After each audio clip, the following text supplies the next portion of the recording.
Jaya Vrajajanaranjana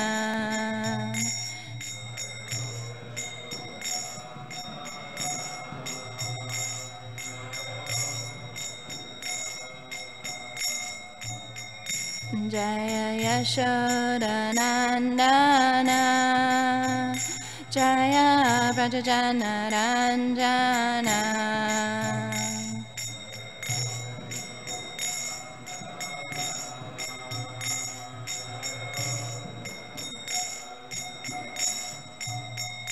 Jaya Yamuna Tiravanachari Jaya Kunja Vihari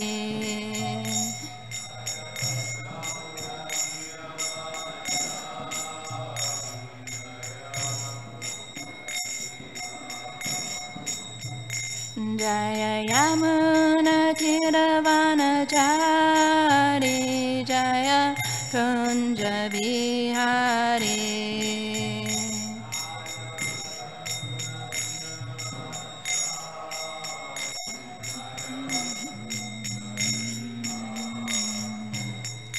Hare Krishna Krishna Krishna Hare Hare Hare Rama Rama Rama Hare Hare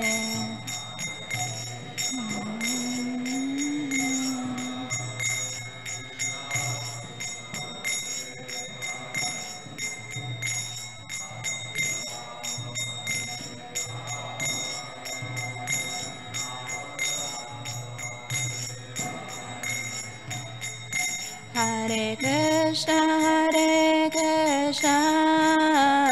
Krishna Krishna Hare Hare Hare Rama Rama Rama Hare Hare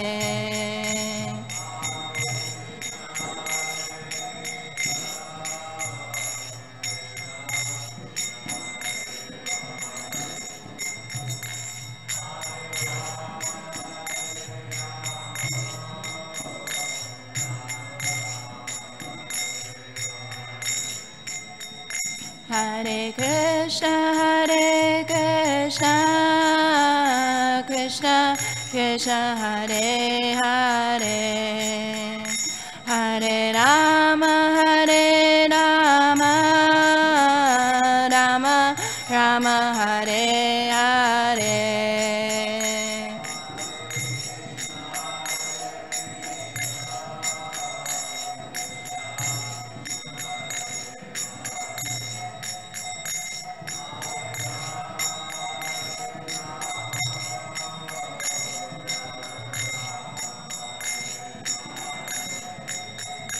Jaya Radha Madhava Radha Madhava Radhe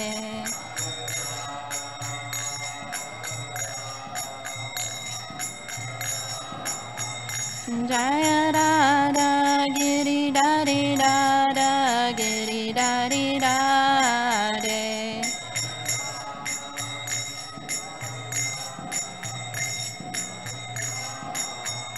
Jaya Gauranitai Jaya Gauranitai Jaya Gauranitai Jaya Gauranitai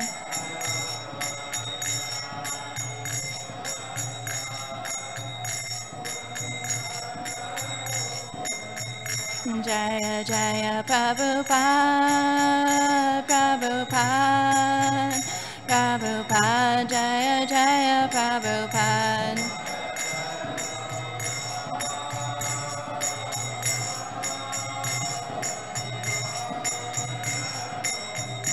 Jaya Jaya Gurudev Gurudev Gurudev Jaya Jaya Gurudev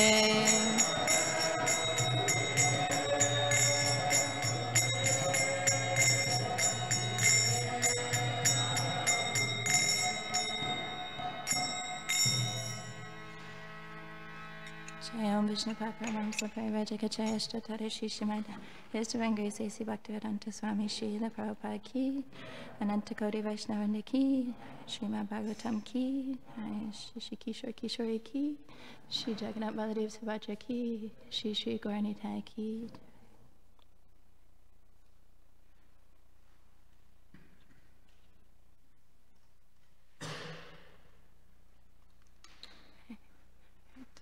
Narayanam namaskritya naram chaiva narottamam devim saraswatim vyasam tato jayamudirayat nashtaprayesha bhadreshu nityam bhagavata sevaya bhagavati uttama shloke bhaktir bhavati neshtaki. Om namo bhagavate vasudevaya.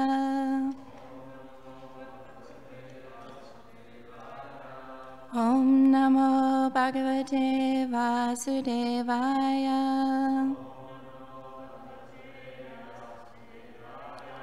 Om Namo Bhagavate Vasudevaya.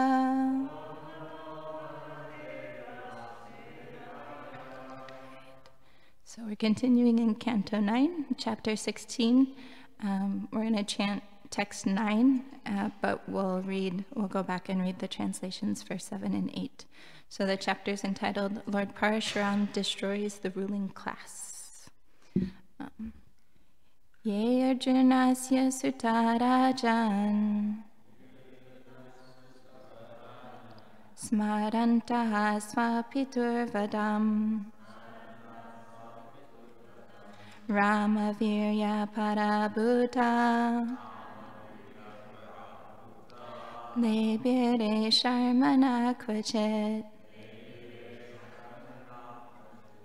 Yirjunasya Sutarajan Smaranta Swapiturvadam Ramavirya Parabhuta Lebire Sharmana Kvachit Yirjunasya Sutarajan Smaranta Swapiturvadam Ramavirya Parabhuta Lebire Sharmana Kvachit. Please chant. Yirjunasya Sutarajan Smaranta Swapiturvadam Ramavirya Parabhuta Lebire Sharmana Kvachit Yirjunasya Sutarajan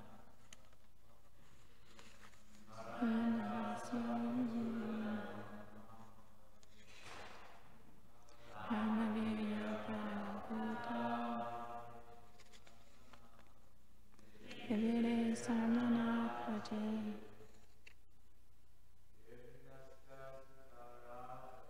Yirjunasya Sutarajan Smaranta Swapiturvadam Ramavirya Parabhuta Lebire Sharmana Kvachit. Vaishnavi. Yirjunasya Sutarajan Smaranta Swapiturvadam Ramavirya Parabhuta Lebire Sharmana Kvachit.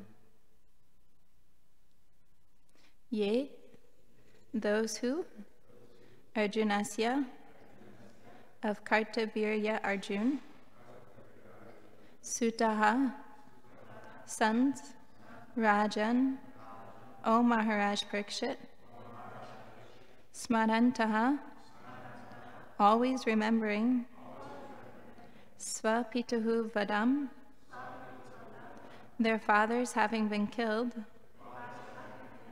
by Parasurama, Rama Virya Parabhutaha, defeated by the superior power of Lord Parasurama, Lebire, achieved, Sharma, happiness, Na, not, Kvachit, at any time. Right, translation and purport by Srila Prabhupada. Srila Prabhupada ki. Okay, so I'm going to go back and read from 7 so that it makes sense. Or maybe I'll start from yesterday's shloka. I'll just read the translation again.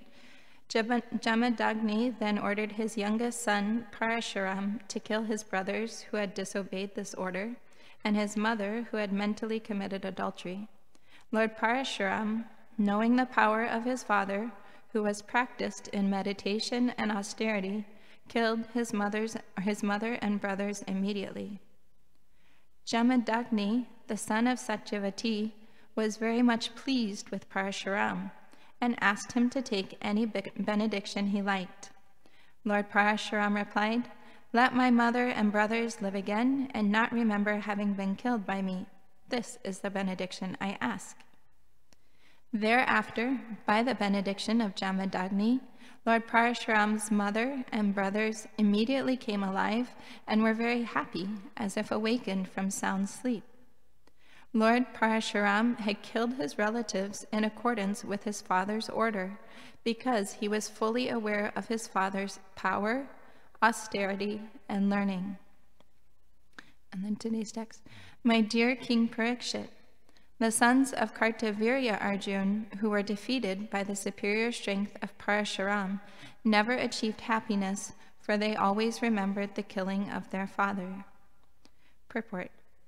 Jamadagni was certainly very powerful due to his austerities, but because of a slight offense by his poor wife, Renuka, he ordered that she would be killed. This certainly was a sinful act, and therefore Jamadagni was killed by the sons of Kartavirya Arjuna, as described herein. Lord Parasurama was also infected by sin because of killing Kartavirya Arjuna, although this was not very offensive. Therefore, whether one be Kartavirya Arjuna, Lord Parasurama, Jamadagni, or whoever one may be, one must act very cautiously and sagaciously. Otherwise, one must suffer the results of sinful activities. This is the lesson we receive from Vedic literature. Om Jnana Timirandasya Jnananjana Shalakaya Chakshurunmilitam Yena Tasmai Shri Gurave Namaha. So just to kind of recap the context, Parasurama had killed Kartavirya Arjuna because, who remembers why? He stole the cow from his father, Jamadagni. And then, because of that, his father, Jamadagni, gave him some instructions. And what were those instructions? Yeah, he talks about the principle of forgiveness and says the Brahmanas are known by that quality of forgiveness that they should tolerate. So he had instructed Parasurama that he should tolerate. But since he had killed Kartavirya Arjuna, then he tells him that to atone for that sin or to rectify, he should go to the holy places of pilgrimage. And Parasurama follows the instruction of his father, and he goes to the places of pilgrimage. So now, and yesterday Prabhu pointed out that that's a very important principle, that the son follows the order of the father when the father is as good as his spiritual master. So now, in this situation, Jamadagni's wife has gone to the river. She slightly desired or thought about the Gandharva king, and his father was able to perceive that her mind had shifted that way. And so he ordered his sons to kill his mother. And the other sons refused to do so. And so Jamadagni was very upset with them. But when he ordered Parasurama comes, and when he orders Parasurama, then Parasurama follows the instruction of his father. And in the verse, it explains that he did so because, in text 8, it explains, because he was fully aware of his father's power, austerity, and learning. So, in many cases in the Vedic literatures, we see that devotees are put into situations where they're having to make actually a quite difficult choice. Another example is with Ashvatthama and Arjuna, right? Ashvatthama has come, he's killed the 5 sons of the Pandavas while they were sleeping, which is completely abominable by all religious points in warfare. And when you can kill, you cannot kill someone who's innocent and nor somebody while they're sleeping, much less, because it's totally like a cowardly act. And at the same time, Ashvatthama is the son of Arjuna's teacher, so he's a Brahmana. He's to be respected in the Vedic culture. So Arjuna also is put into this dilemma of, what do I do? On the one hand, I've promised Draupadi that I will bring the head of the perpetrator and let her bathe in his blood. And on the other hand, when I bring him here, she's asking for him to be released because he's the son of our teacher. And she's, out of her compassion, she sees him as worshipable. And she understands the pain that his mother would go through because he's her only son. So Draupadi just lost 5 sons. She understands the pain, and so she's compassionate and says, I don't want that to happen to his mother. And so Arjuna is put in this dilemma. Now I have the injunction to kill him because he's a perpetrator, and I have the injunction not to kill him because he's a Brahmana and he's meant to be, and he's the son of our teacher. And so who remembers what is the solution that Arjuna comes up with?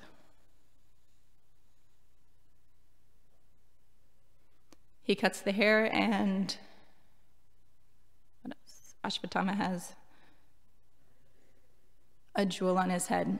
So the jewel gets removed. Ashvatthama loses all of his luster, all of his potency, and he cuts off his hair, so he looks quite ridiculous, so he's shamed. And so, and as in the Bhagavad Gita it says, right, for an honorable person, dishonor is worse than death. So by not killing the body, he obeyed the injunction of not killing the Brahmana, and yet by removing the hair and the jewel, then he shames Ashvatthama, who then suffers the consequence of having committed a sinful activity. So here Parasurama, and that's, as we follow in our own devotional path, we'll often find that we also have to understand the Vedic injunctions and the regulations of devotional service. And we may often find ourselves in situations where we're trying to figure out what is the best, how do I apply 2 principles in devotional service? And so as we look through the purport and a few points, will help us kind of understand how to build that intelligence so that we can progress in our spiritual life nicely.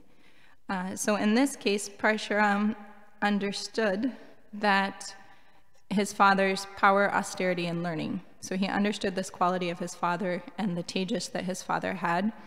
And he, as Prabhu explained yesterday, he understood that although his father was very angry, if he followed the injunction that his father had given, his father would be pleased. His anger would dissipate, and being Brahmanical in that sense, being very giving, he would be pleased with Parasurama, and therefore he would offer Parasurama a benediction, and then Parasurama had the intelligence to understand, okay, I will take the benediction, or I'll ask for the benediction that my mother and my brothers come back to life without even remembering what happened. So they're not going to hold any grudges against anyone.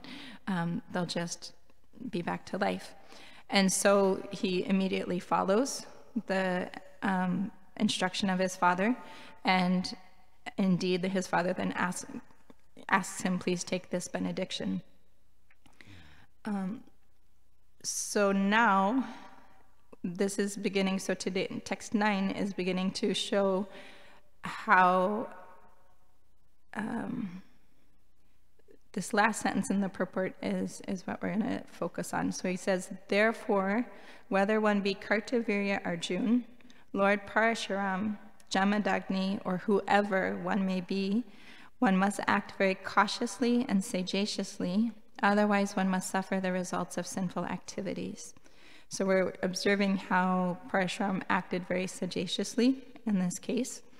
And now it's explaining how Jamadagni had, in ordering that his wife and his sons be killed, he had committed a sinful activity himself.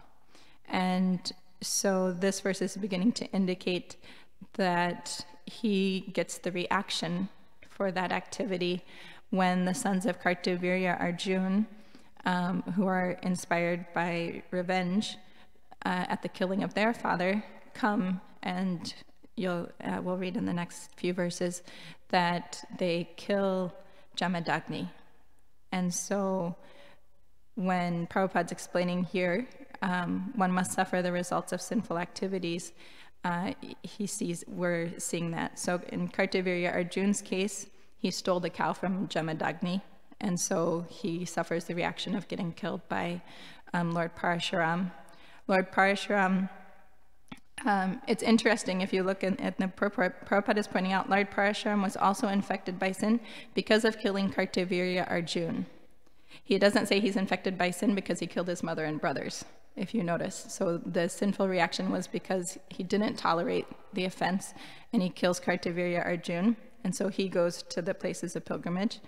And then Jamadagni now will suffer the reaction of ordering his wife to be killed for a slight offense by himself being killed by the sons of Kartavirya Arjun. So, and this is, at least it's kind of, I was happy to be reading this verse because it's a point that's very much been coming to my consciousness, at least in my own spiritual life, was this idea that even though I'm chanting Hare Krishna and I'm engaging in devotional service, I still have the responsibility for my activities and my behavior, and if those aren't performed properly, even though I'm chanting or worshiping the deity or engaging like that, then my progress will be slowed down because I'll still be going through the effects of the activity, the karma that I've created along the way. And so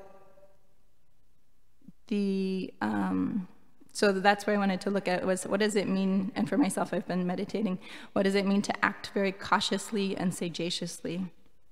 So my Guru Maharaj had given a class in Rajkot where he explained a very simple alphabetical thing, so I thought I would share that because it's quite connected here.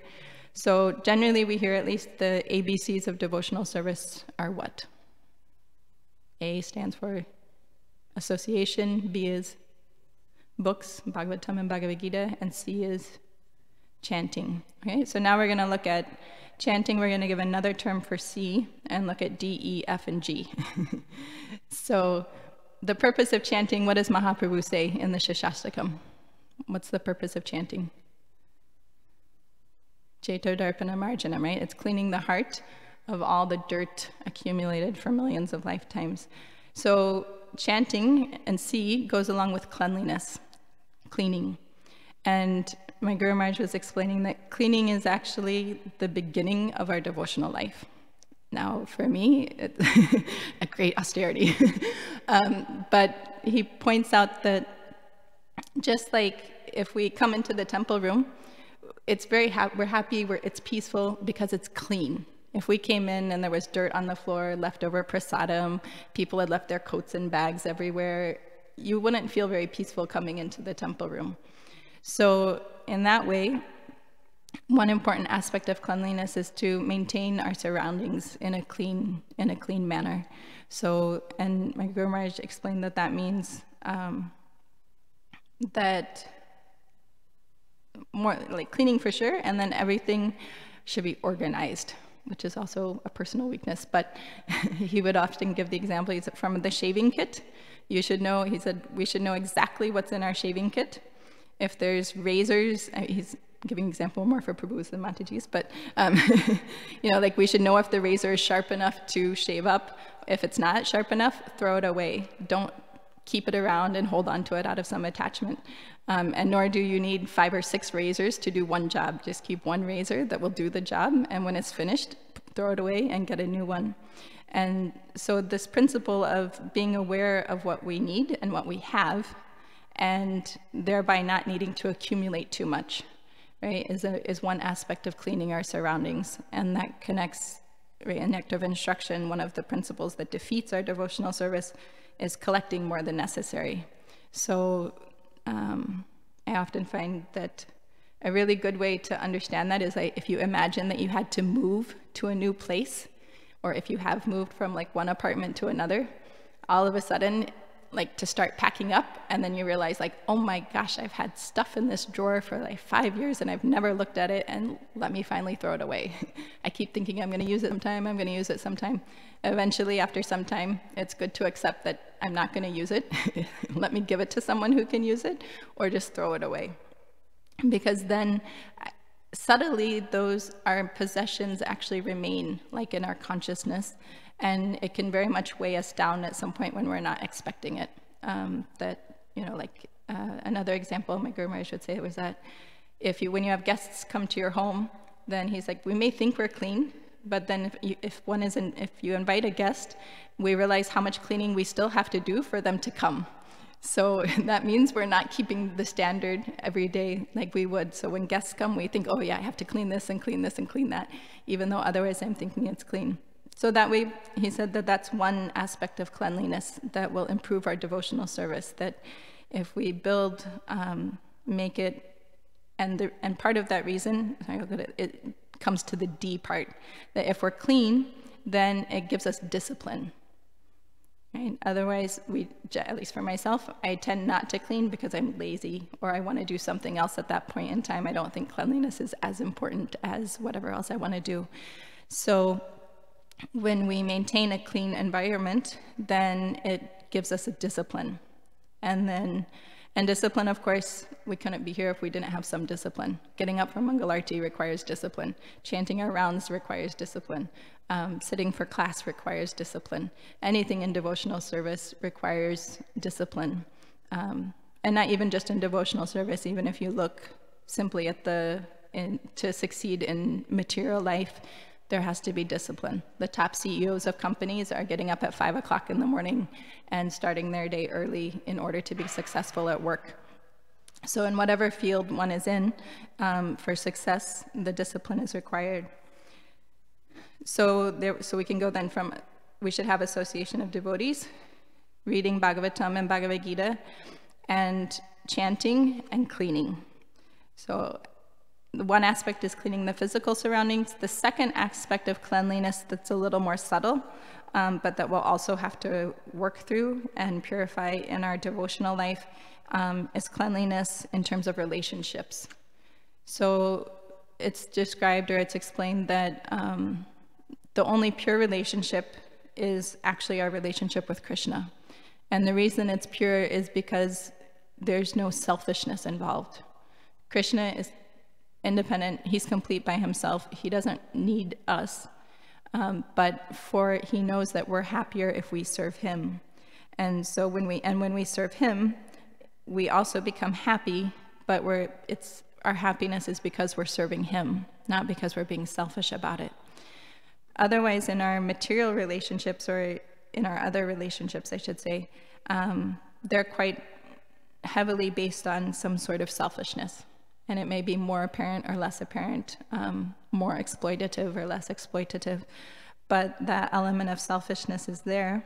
And because that selfishness is there, then we struggle with relationships.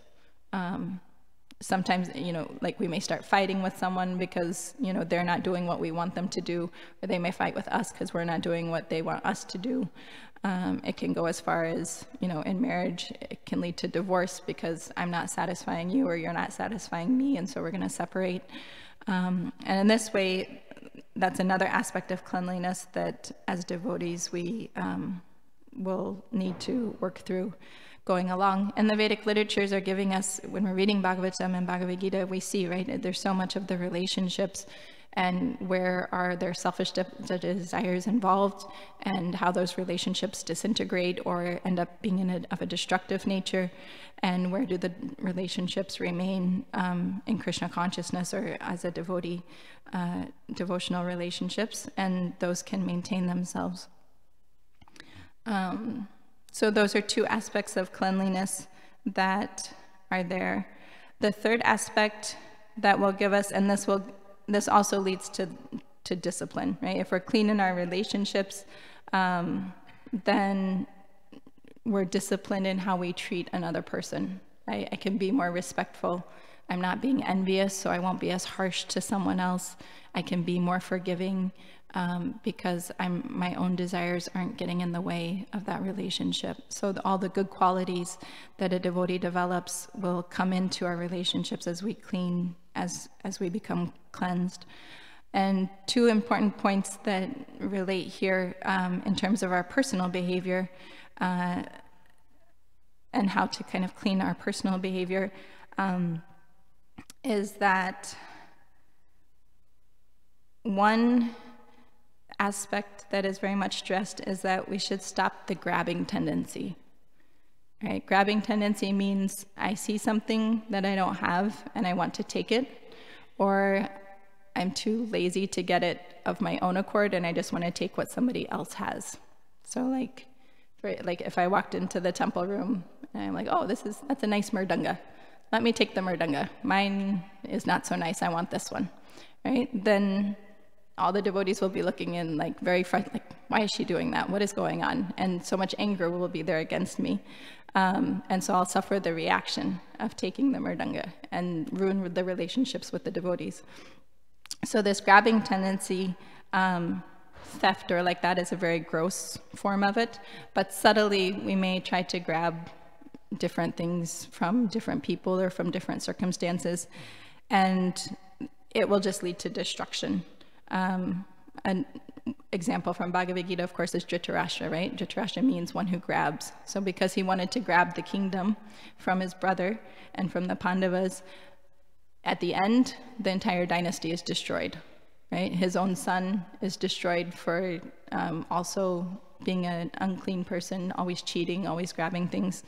And so it may not happen overnight, but in the course of time, when we study the Vedic literatures, that's an important connection to make, is that this grabbing tendency eventually ends up in destruction. It doesn't get us anywhere. We may think in the beginning, oh yeah, great, I just got something, but the reactions will come down the road. So the grabbing tendency, as far as we can avoid that, we'll be much happier because our behavior will be very clean. And then the second tendency that we have in our personal behavior is the blaming tendency. And especially when we're going through like usually for happiness, we don't blame people. You know, I'm happy, I don't say like, oh, you're the cause of my happiness. Like, why did you do that to me? Why are you making me happy? That's not usually what we hear, right? But somebody pinches our ego or says something a little bit off or forgets to look at us for the day. You know, oh, that person is making me miserable. I'm suffering. Why did that person do that to me? They took this from me. They did that. So we tend to blame people or circumstances for our miseries. And yet it's very clearly explained in the Vedic literatures that that's not the case. So there's one nice shloka that my Guru Maharaj would quote. He says, Sukasya dukasya nakopi data paro dadati itiku budir esha pura kritam karma sadaiva bhujate dehing kvachim nistarayat tvaya kritam. And the translation is this: no one is the cause for our happiness and distress. Only a foolish person thinks that miseries are given by others. We always enjoy happiness or distress based on our previous karma. So as long as one is embodied, he has to patiently tolerate the results of his past karma, and by this way he can get rid of it. So, right, clearly stating that our happiness and distress it's actually just based on our karma. We may not remember it. Very often we don't remember it, and that's why we think we don't deserve it.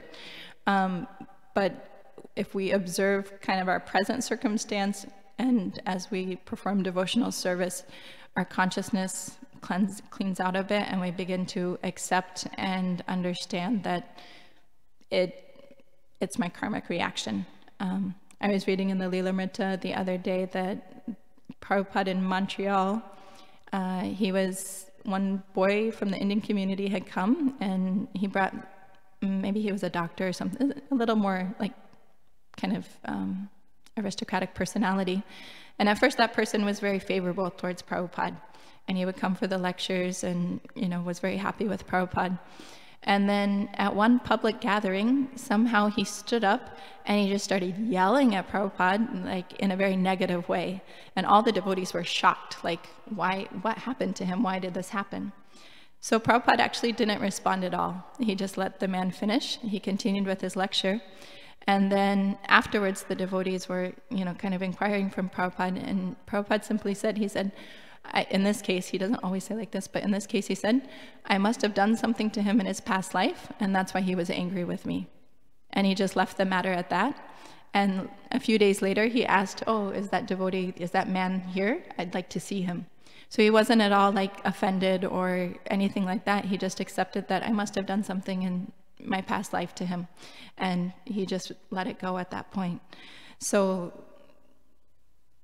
to the extent that we can begin to train ourselves to see our miseries and happiness both in that light, it will take us a long way in progressing forward, because it allows us, that understanding and that meditation allows us to give up the tendency to blame and then what happens with blaming is I blame this person, then they get upset with me and they want to blame me back or curse me back, just like with Daksha and Shiva, right? They start cursing and counter-cursing, and nobody says, well, maybe I did something wrong and let's just stop it.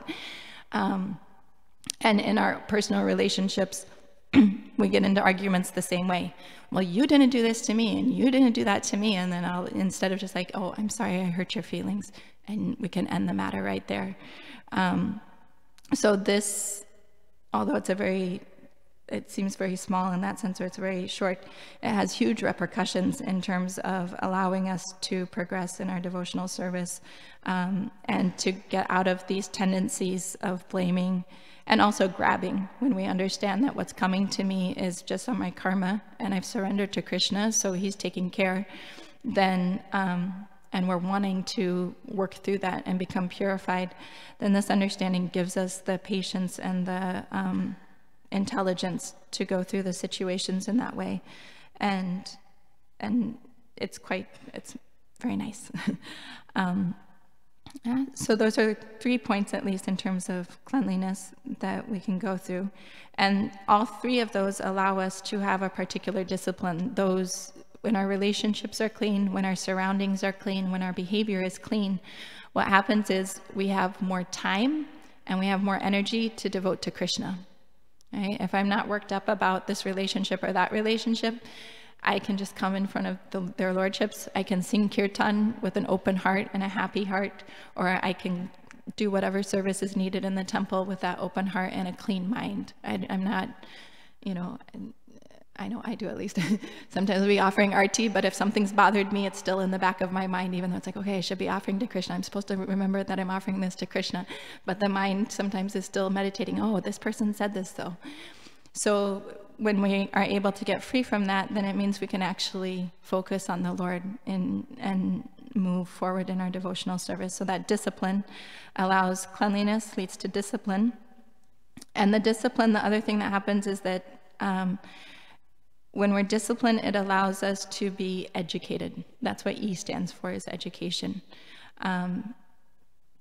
Because actually our tendency to not want to get educated is due to material dirt. Like usually too much ego is there. I know more than this person, so I don't want to listen to what they have to say, or I don't want to accept guidance. And it may come out with different reasons and different forms, and I've been going through that. So, but the principle of accepting guidance, especially from well-wishers and naturally our Guru Maharaj also, and the guidance from the Shastras, then we can become educated. Otherwise, the dirt that's there because we didn't clean and the poor behaviors that we've developed because we're not disciplined, what happens is they stop us from wanting to hear or accept guidance from devotees or from the Shastra. Like I've seen many times, I'll sit down and I'm like, I'll read something and I'm like, I don't like that idea. I don't like being humble, or I don't like cleanliness, right? So it's just because of the dirt that's in our heart and in our minds that we have trouble absorbing the Shastra, because the Shastra is pure. And so if we can improve our cleanliness and build the discipline, then we allow ourselves to get educated. And then my Guru Maharaj said FNG means for God. So cleanliness, discipline lets us become educated for God, and we can actually live a godly life and actually progress in our devotional service when we start from that point. And then leading that godly life allows, that's the purification, and that's the goal, that we're able to get past all these anarthas and become somewhere down the road a pure devotee, and really realize our essence of who we, like actually understand who we are and engage in that service. So the one, yeah, maybe we'll stop there if there's any questions, comments, additions.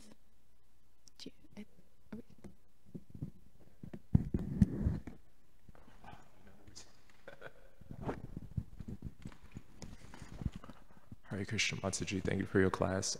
You made a lot of nice, wonderful points. One of them, you were mentioning that even if you chant Hare Krishna, you were still aware of the fact that you're still responsible for your actions, something to that extent. There's two examples. That reminds me of one of my favorite quotes, and it reminds me of two examples, and maybe I have a question you could elaborate on. There's a word, responsibility. So someone there's on the internet, it says responsibility consists of two words, response and ability.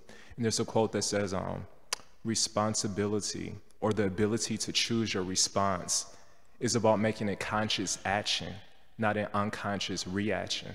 And I appreciate that because my friend gave a good example. He says, even if someone goes to karate school, they spend thousands of hours studying karate, and they go to tournaments and they may win the tournaments. But when they're in a real street brawl, they forget it all. And right after Maharaj gave a similar example, there's a lecture called Who is a Vaishnava? He says essentially that we study Bhagavatam for thousands of hours, offer prayers, but then in a provoking circumstance, we forget it all. So my question is essentially is that you were mentioning that Prabhupada didn't respond to that guy who was criticizing him.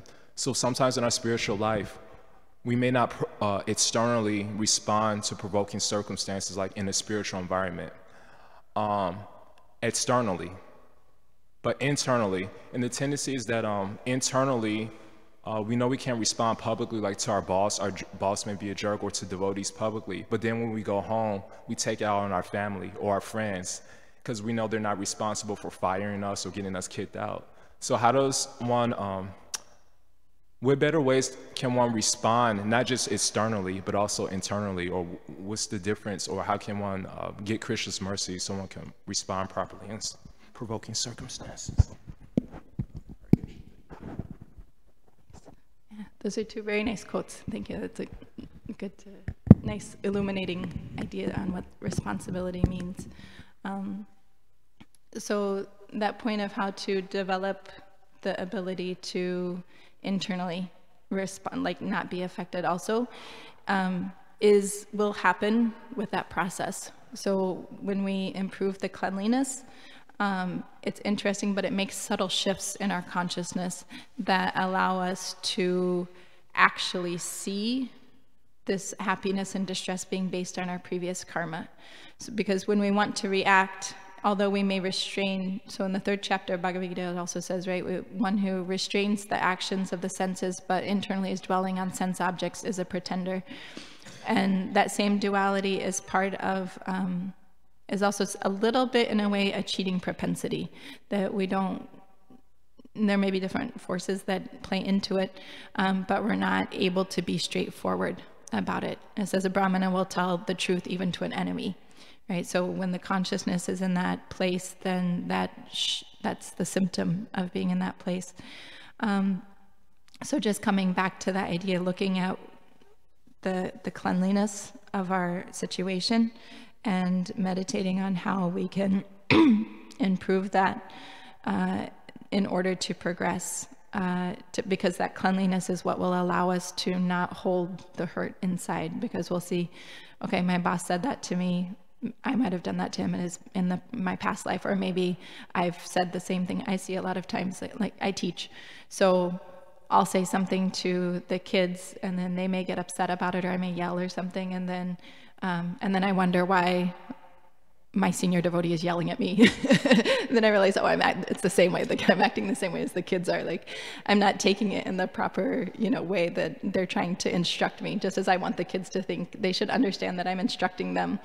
So sometimes we can see that way that, if I were on the other side of the coin also, there's factors that people are going through that we don't have control over. Your boss might have just had a bad day.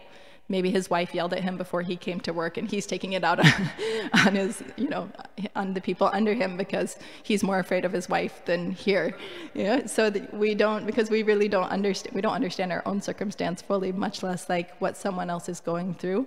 And so, just to improve our own consciousness, if we can come to that point. We'll have to go through it until we come to that point. So I'll go through the frustration, then I'll desire to change, and I'll try to work on changing it. Sometimes the lesson is, how do I just say what I'm feeling without rancor? Like, it doesn't mean that if somebody's being mean to me, I don't need to say anything. I can tell them, stop, I don't like that, which can be hard to say sometimes if it's a close relationship. Like, sometimes it's hard to, oh, what are they going to, even though I don't like it, like, what are they going to think of me? Or, right, the mind goes in all these different ways. So sometimes it's an exercise for us in being more honest and learning how to say what's in our heart without the rancor or without the judgment or without the blame that often comes with what we want to say. Like, you had no right to yell at me, like, oh, you're being a horrible person, and not like, you know what, I didn't like the way that you said that, but then internally also being able to accept that, it's just my karma. He might have been having a bad day, and building that understanding. So there's actually a very logical connection between these points that helps that clear out. Work. Yeah. Any other questions, comments?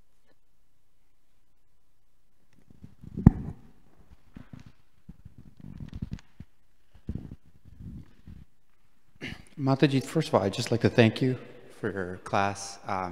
It's so refreshing, and for you to take the lessons from the Bhagavatam and translate it into practical spiritual advancements, or really be able to equate in practical, in our daily lives, if you will, both spiritually and materially. I often find that sometimes I get lost in the slokas to being almost not realistic for me, because that translation doesn't happen for me right away. So I really appreciate you doing that. Thank you. My comment is, and this is something that I struggle with all the time, is to accept karma, my karma for the actions or the reactions that I'm receiving in this life. But the struggle of being fatalistic from that perspective versus the practicality of materialism, where you have to react and try to minimize certain things. So what I mean by that is, something may happen to you. Where is it different? How do you distinguish between accepting the reaction that you're receiving versus, the world that we live in, to fight through it and actually take some action to minimize it?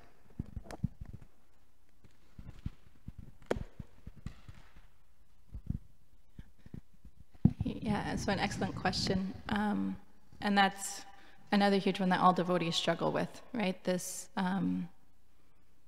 what does acceptance look like and how do I act? So maybe a couple places that, one place that can be studied to help understand is the first part of the 3rd chapter of Bhagavad Gita, from texts 1 to 9. It starts off, 1 and 2 are there really more from 3 to 9. Although Arjuna is asking the question, he actually, after listening to the whole summary, Krishna gives a summary in the 2nd chapter, right, of all the principles of yoga, and eventually he says, and he's told him that intelligence is better than fruit of activity. So intelligence would be like maybe accepting, you know, like using the mind to understand something, and then fruit of activity to do something about it. So Arjuna is perplexed from hearing this, and he says, so, but then because Krishna ends the chapter telling him you should fight. So now Arjuna is totally perplexed because he's like, you just told me that intelligence is better than fruit of activity, and now you want me to fight. So he's like, yeah, okay, I'm supposed to accept that it's my karma, and which is better than reacting to it, but now you still want me to do something about it. So that's exactly the question that Arjuna has at that point. And so Krishna explains there, you have to go through the purports and look at it. There's a lecture also I think I can give you, or I don't remember the exact link, but it's there, that explains that then from text 3 to 9, Krishna is explaining the steps coming up to offering everything as a sacrifice to Vishnu. And so it goes through like, what are these principles that we have to understand to know when to act and when not to act.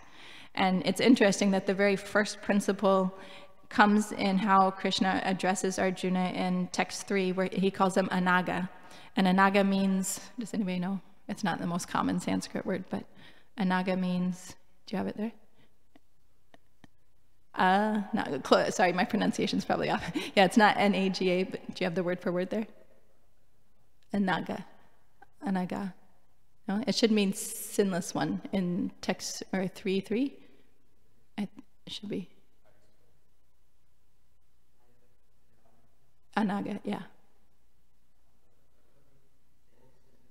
Oh, sinless one, right?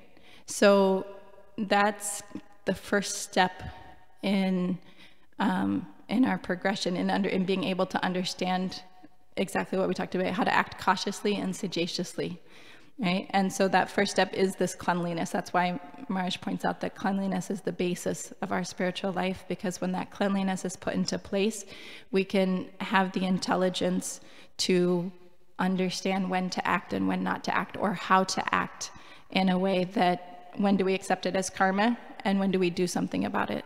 So like Prabhupada in that example, he did that in that case. But there was another case in Boston where one yogini was coming, and she was totally offended by the disciples bowing down to Prabhupada. And so she started to like ask after the initiation ceremony, why are they bowing down to you? Aren't we all God? No one should have to bow down. Prabhupada just started kirtan at that point. So he just didn't even deal with the situation. So the devotees had a nice kirtan.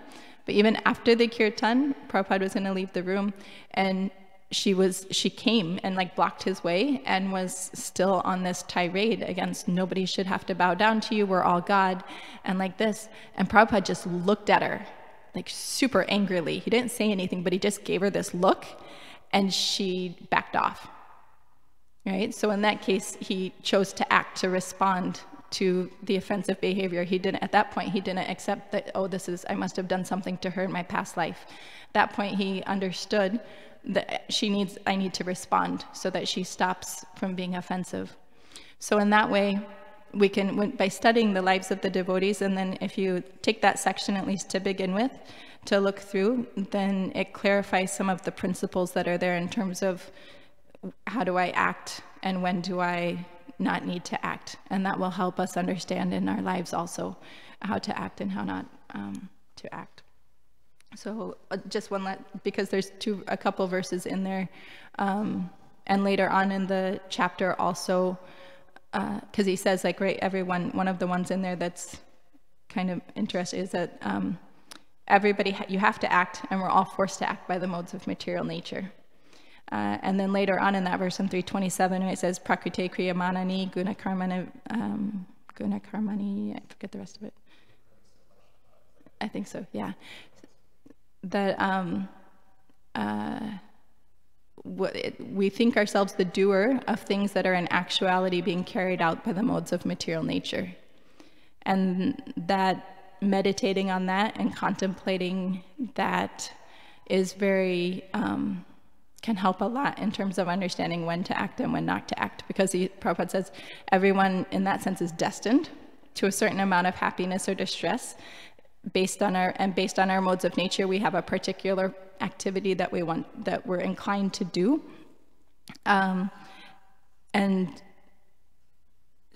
but we don't.